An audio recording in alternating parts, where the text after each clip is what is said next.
Welcome to Uncommon Analysis. Just want to do a little follow-up. Last week or week before, I did a little video on Trudeau and the situation up there in the Great White North, and that it was looking pretty bad for him. Well, today he officially resigned. So let's see what's going on up there. Justin Trudeau has announced he's stepping down as the Prime Minister of Canada and as the leader of his party. He's been in office for 9 years. He also announced the temporary suspension of Parliament. Mr. Trudeau has been under pressure to resign for months, with more than 20 fellow members of his Liberal Party publicly urging him to go. Well, here he is making his announcement on the steps of the Prime Ministerial residence in Ottawa. I intend to resign as party leader, as Prime Minister, after the party selects its next leader through a robust, nationwide, competitive process. Last night, I asked the President of the Liberal Party to begin that process. This country deserves a real choice in the next election, and it has become clear to me that if I'm having to fight internal battles, I cannot be the best option in that election. All right. So he's resigning, but not effective immediately. The party is going to find a new leader. He suspended Parliament, so there's no chance that a vote of no confidence can happen before that new leader's found. So what does this mean?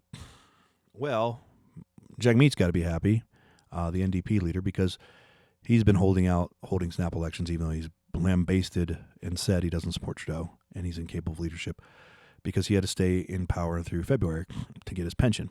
Well, he's going to do that now because Parliament's suspended, so he can't be voted out. They can't hold a snap election before February, and so he won't be voted out.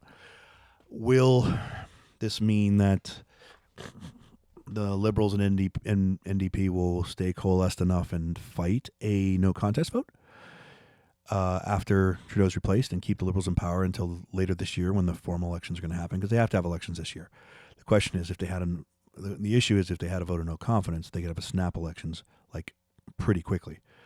So I guess that's the next step: is will Parliament, when it reconvenes in February, vote for a snap election? Vote for a no confidence on Trudeau, even though he's resigned. The Liberals, I should say, Liberal, because Trudeau will no longer be the leader at that point. The new Liberal leadership will be whoever they find, and he resigns.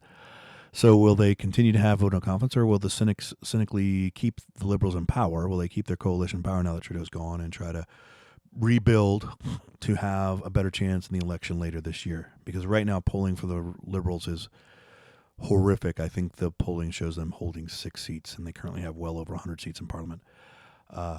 So the cynic in me now asks the question: is will a vote of no confidence actually happen in March when they reconvene? I don't know. I'd like to think they would. I don't know how changing the leader is going to make that much of a difference.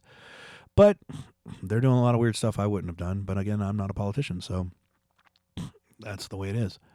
So I guess we now wait and see till March. We get to see who the new leader of the Liberal Party is and what exactly the Parliament does come March when they reconvene. Will they have a vote of no confidence in the Liberal Party and with its new leadership, and then trigger snap elections, or will the NDP Liberal coalition gel around the new leader, protect them so they can do their best to rebuild and hopefully do better in the fall when a normal election schedule would happen? I don't know what the answer is. I guess we'll get to wait and see. I know I wouldn't want to be the person they picked to be the new leader. That's for sure. You're taking over a house of fire, a house burning down, and you're going to have to somehow pick it up. So it's going to be interesting to see who the new leader of the Liberal Party will be when this is all said and done. And the second thing will be whether or not they actually do hold a vote of no confidence or not when they get back in session. All right, that's all I got today. I hope you have a great day, and I am out.